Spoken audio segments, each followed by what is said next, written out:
عورتوں کی تمنائیں جب درست ہوتی ہیں تو امت کو باعزید بسطامی ملا کرتے ہیں، امام بخاری ملا کرتے ہیں، ابو حنیفہ و شافعی ملا کرتے ہیں، امام مالک ملا کرتے ہیں، عبد القادر جیلانی ملا کرتے ہیں، معین الدین چشتی ملا کرتے ہیں، مولانا محمد قاسم نانوتوی ملا کرتے ہیں، مولانا محمد الیاس اور مولانا رشید احمد گنگوئی ملا کرتے ہیں، اور نہ جانے کیسے کیسے عظیم اسلام کے سپوت ملا کرتے ہیں۔ اور جب عورتوں کی تمنائیں گندی ہو جاتی ہیں، ناپاک ہو جاتی ہیں، ناچنے گانا، ٹی وی دیکھنا، میوزک سننا، وقت کو ضائع کرنا، فیشن کرنا، فضول خرچ کرنا، تو امت کو ناچنے گانے والے ملتے ہیں، پورنوگرافی کرنے والے ملتے ہیں، بے حیائی کرنے والے ملتے ہیں، لڑکیوں کو چھیڑنے والے ملتے ہیں، گندی فلمیں دیکھنے والے ملتے ہیں۔ میرا بس چلے تو میں خانہ کعبہ کے سامنے کھڑے ہو کر پوری امت کی عورتوں سے ہاتھ جوڑ کر بھیک مانگوں، اس امت کے مستقبل پر رحم کھاؤ، اپنی تمناؤں کو ٹھیک کر لو۔ امت تنگ آ گئی ہے بے حیا نوجوانوں سے، امت تنگ آ گئی ہے گندے اور ناپاک نوجوانوں سے، امت کو پھر ضرورت ہے عبد القادر جیلانی کی، امت کو پھر ضرورت ہے مجدد الف ثانی کی، امت کو پھر ضرورت ہے عبد القادر جیلانی کی، امت کو پھر ضرورت ہے شاہ ولی اللہ کی، امت کو پھر ضرورت ہے باعزید بسطامی کی، اور امت کو پھر ضرورت ہے اسلام کے سچے خادموں کی۔ اور اے ماں، تم ہی ہو جو اسلام کو امت کو یہ تحفہ دے سکتے ہو، یہ مردوں کے بس کی بات نہیں ہے۔ تم ہو جو اپنی پیٹ میں 9 مہینے اس بچے کو رکھتی ہو، اور پیٹ میں جو رکھتی ہو تو یاد رکھنا ان دنوں میں تمہارے دل میں جو تمنائیں ہوتی ہیں وہی بچے کی تمنا بنتی ہے۔ تم پیٹ میں رکھتی ہو، تمہاری تمنائیں اس میں زیادہ منتقل ہوتی ہیں۔ تمہارا کردار، تمہاری سیرت، تمہارے ولولے، تمہارے عزائم، اسلام کے ساتھ بے وفائی چھوڑ دو، اسلام کے ساتھ وفاداری اختیار کر لو۔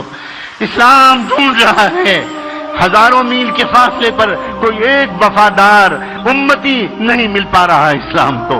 سب نے چھوڑ دیا اسلام کو اکیلا، سب لگ گئے کاروبار میں، سب لگ گئے پیسہ کمانے میں، سب لگ گئے شہوتیں پورے کرنے میں، سب لگ گئے فیشن پرستی میں۔ اسلام یتیم بچے کی طرح دھکے کھا رہا ہے، دھکے کھا رہا ہے۔ أرأيت الذي يكذب بالدين فذلك الذي يدعو اليتيم، فذلك الذي يدعو اليتيم۔ تم نے دیکھا ہے اس کو جو دین کو جھٹلاتا ہو؟ وہ کون ہے؟ دین کو جھٹلانے والے کو صرف مندروں میں تلاش مت کرو، دین کو جھٹلانے والے کو صرف چرچوں میں تلاش مت کرو، ہم تم کو بتاتے ہیں دین کو جھٹلانے والا کون ہے۔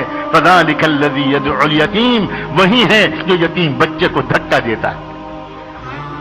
آج تو محمد کا دین یتیم ہو گیا، اللہ کے رسول کا دین یتیم ہو گیا، اور ہم اس دین کو یتیم بنا کر گھر سے دھکے دے کے نکال رہے ہیں۔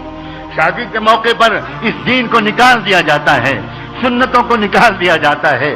جس شادی کے موقع پر گھر میں صفائی کرنے والی بھنگن کو بھی راضی کیا جاتا ہے، کام کرنے والی کو بھی راضی کیا جاتا ہے، دھوبی اور دھوبن کو بھی راضی کیا جاتا ہے، اس شادی کے موقع پر اللہ اور اللہ کے رسول کو ناراض کر دیا جاتا ہے۔ توبہ کرو اللہ کے بندو، توبہ کرو، توبہ کرو، توبہ کرو، معافی مانگو، معافی مانگو۔ ہماری تمنائیں گندی ہو گئیں، تمنائیں پہلے گندی ہوئیں پھر آنکھیں گندی ہوئیں، تمنائیں پہلے گندی ہوئیں پھر کان گندے ہوئے، تمنائیں پہلے گندی ہوئی پھر زبان گندی ہوئی، تمنائیں پہلے گندی ہوئی پھر شرم گاہیں گندی ہوئی، تمنائیں پہلے گندی ہوئی پھر ہاتھ پیر گندے ہوئے، تمنائیں پہلے گندی ہوئی پھر پیٹ گندے ہوئے۔ تمناؤں کو پاک کرنا سب سے پہلا کام۔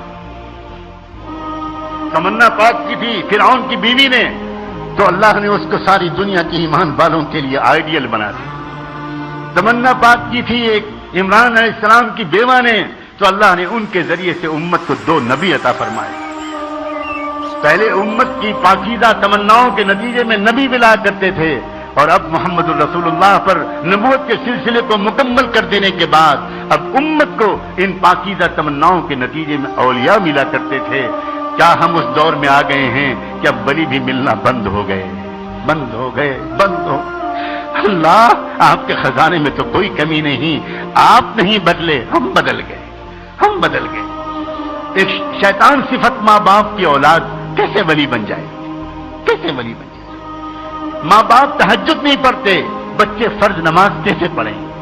ماں باپ راتوں کے تنہائیوں میں نہیں روتے، بچے کیوں آخر اپنی جوانی کی انرجی کو فحاشی کے اڈوں میں برباد نہیں کریں؟ اے میرے عزیز نوجوانوں، تم محمد مصطفیٰ کے امیدوں کا مرکز ہو۔ اے نوجوان بچوں، کس کو پکارے ہم؟ فاطمہ کے واسطے سے، عائشہ کے واسطے سے، خدیجہ کے واسطے سے، رقیہ اور کلثوم کے واسطے سے، کس کو پکارے؟ مسجد اقصی پکار رہی ہے، قبل اول پکار رہا ہے، بہتا ہوا مظلوموں کا خون پکار رہا ہے، ارض مقدس پکار رہی ہے۔ توبہ کرو، توبہ توبہ کرو۔ ایک انسان کے گناہوں کی نحوست لاکھوں میل دور تک پہنچتی ہے۔